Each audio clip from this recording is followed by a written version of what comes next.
Le Père Noël et les fourmis. Philippe Corentin. Jadis, quand le Père Noël passait par les cheminées, on pouvait parfois le surprendre. Quelques-uns s'en souviennent encore. Mais les antennes de télévision envahirent les toits.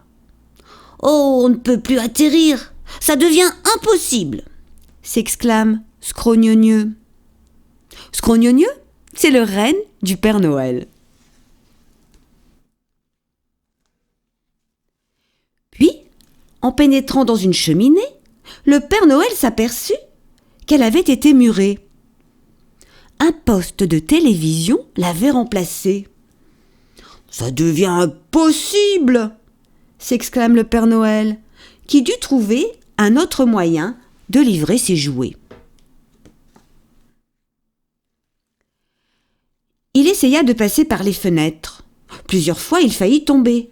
« Moi, si j'étais toi, lui dit Scrognonieux, je passerais tout simplement par les portes. C'est moins dangereux. »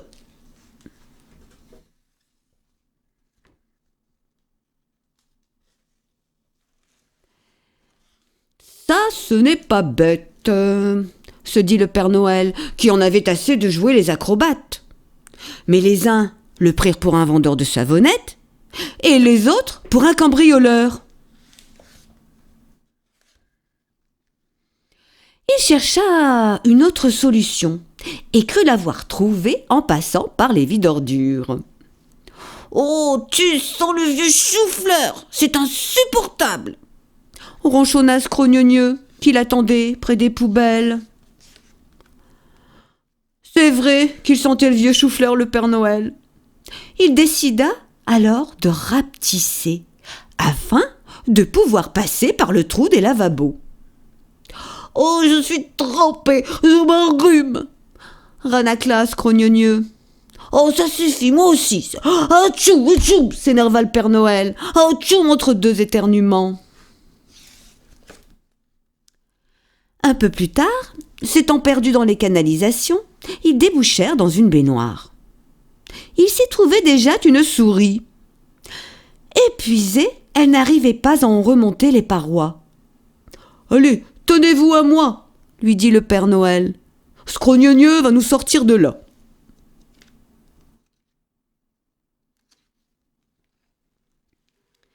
La souris, une fois sauvée, s'étonna de la taille du Père Noël qu'elle croyait beaucoup plus grand. Il dut lui expliquer pourquoi il avait été obligé de rapetisser. « Mais pourquoi ne pas vous servir de nos galeries ?» proposa la souris. « Nous avons des trous partout, et au moins vous serez au sec. » Le roi des souris ne fit aucune difficulté pour accorder son droit de passage. « Mais pourquoi ne prenez-vous pas une de nos sujettes pour tirer votre traîneau ?» conseilla-t-il au Père Noël. « Elle au moins ne se perdra pas. »« Et pourquoi pas ?» dit le Père Noël. « Scrognonieux est enrhumé. Un peu de repos lui fera du bien. » Le Père Noël, en acceptant, n'avait pas pensé au chat.